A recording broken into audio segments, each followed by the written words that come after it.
Hey woodworkers, if you're looking for a project to make some money, you've got a 2x4. You're gonna love this. So I saw a thumbnail the other day for a video and it was very catchy and it almost seemed a little bit too catchy. It says you can make $810 off of a 2x4. Now, to me that seemed unrealistic, but you know, it had 1.3 million views in the last few months. I was like, I need to check this thing out.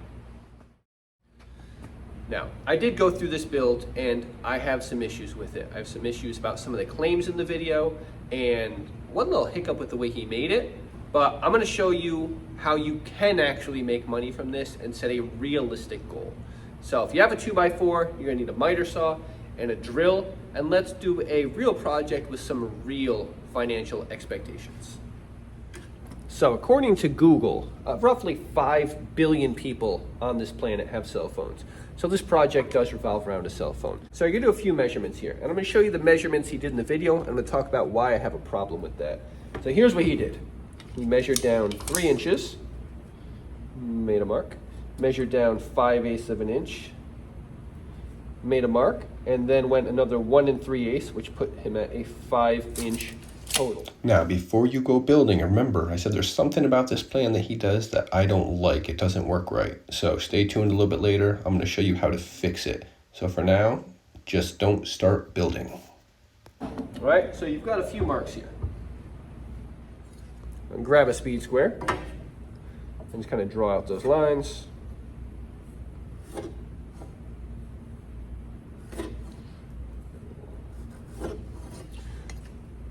Now, for this section right here, we are not doing a full cut. We're doing a cut like you do with a lap joint. We're cutting a groove where it's going to come down 3/4 of an inch. And there's a few ways you can do this. I'm about to do it on the miter saw. I'll go through this quickly. If you want a full tutorial on doing that on the miter saw, I'll put it, up wherever I can put that in this video right now. But I'll go through kind of quickly here. So if you look at my miter saw, since I do have a sliding miter saw, I have this little feature right here where I have that little latch. And if I flip that latch and I bring it down, it stops the saw. So what I can do is adjust this screw here. And as I close that, it's going to take longer for it to hit that stopper, so it's going to go down further. So I'm going to measure down 3/4 of an inch. Basically, I'm going halfway through here. And I'm going to put a line. And that, halfway down, is how far I want this to go. So I'll set this to that point.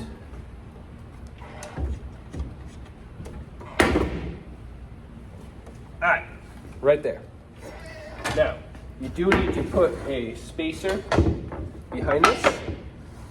So that way when you cut, if you think about it, if I don't have that spacer there, when I do this cut and I go through, the blade is round. So on that back end here, it won't cut all the way through.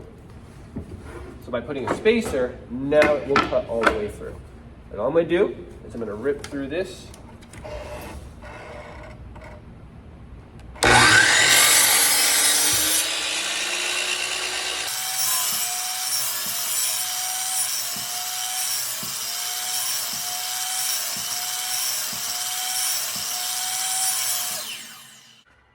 Now the miter saw is definitely not the only way to accomplish this. You can do it on a table saw, you can do it with a router, you can do it with a dado blade, and I'll show you some of those other options.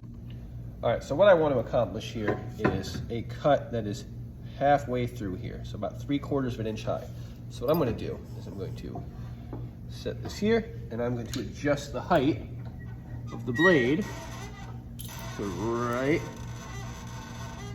where I want it. So now, when I pass this piece over that, it's only going to cut halfway through. All right, I've got my marks I want to take out right here.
All right, so a dado blade is also another way you can do this, which is basically a table saw with it's called a dado stack here.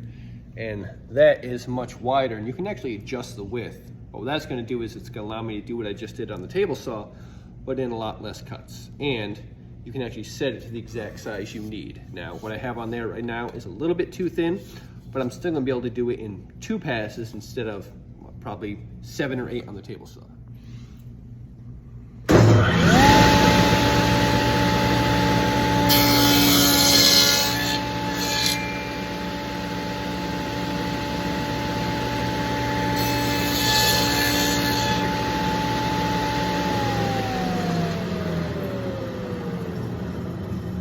Table saw, dado blade. However you get that groove, that's what you need to get. All right, so again, it's halfway through and it's cut out. Now I'm gonna make it so I can cut all the way through my piece again, and I'm just gonna cut off that last line at that 5-inch mark.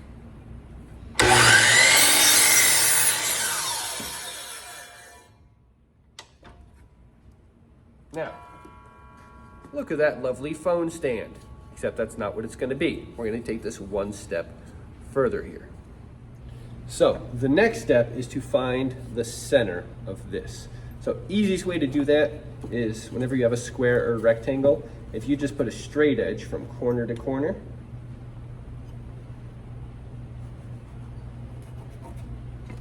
straight edge corner to corner. Now unfortunately, this pencil does not have a very good tip, so I can tell it's slightly off, but that's okay.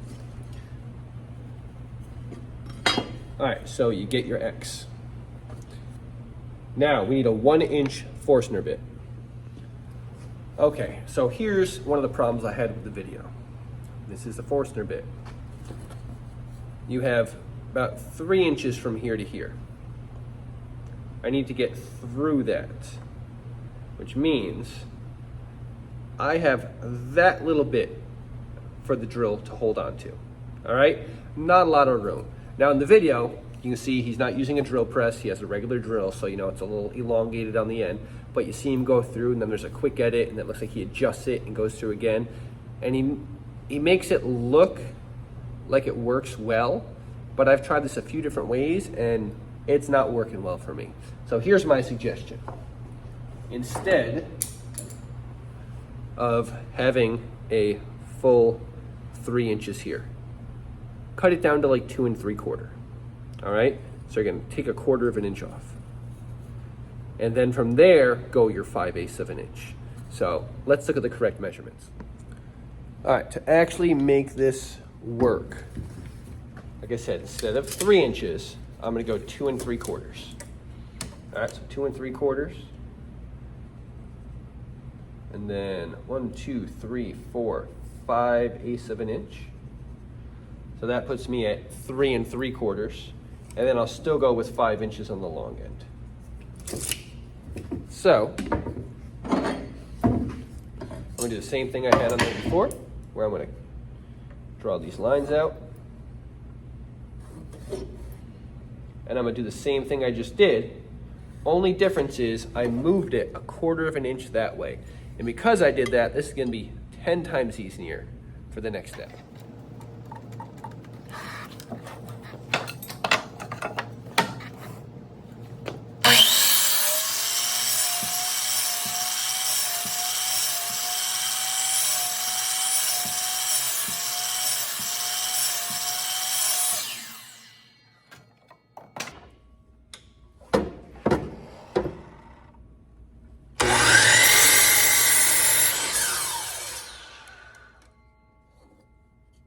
That's better.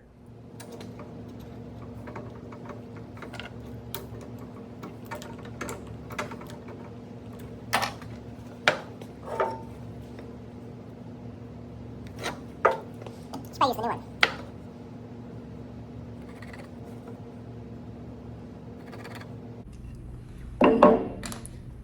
Okay, now what I need is to drill through the long end until it meets up with this. So a quick timeout here. Maybe you have figured out what this is. If not, you'll know very soon. But I want to tell you something. I'm working on a new video with a way to kind of make this my own, put my own little creative twist on it. I can't wait to get that video out. What's the best way to make sure you know when that video comes out? Hit that subscribe button. Let's get back to it.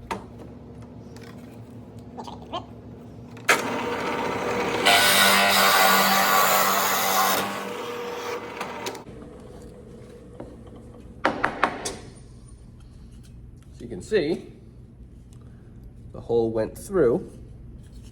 Let's clean it up a little. There we go. So hole goes through. As you can see, it meets up on the other side. All right? Now, do you know what this is? All right, so this is a wooden phone amplifier. Now, this was nothing crazy. Before you let someone tell you what something's worth, I want you to think for a second. How much would you pay for this? Now, if you're a woodworker, you're gonna think nothing. I would just go make my own. But if I, sand this up a touch, put a phone in it, sound gets slightly amplified coming out here. What would some pay for that? $5, maybe $10? Well, the video was showing these selling for $45 a piece. Well, I take that back.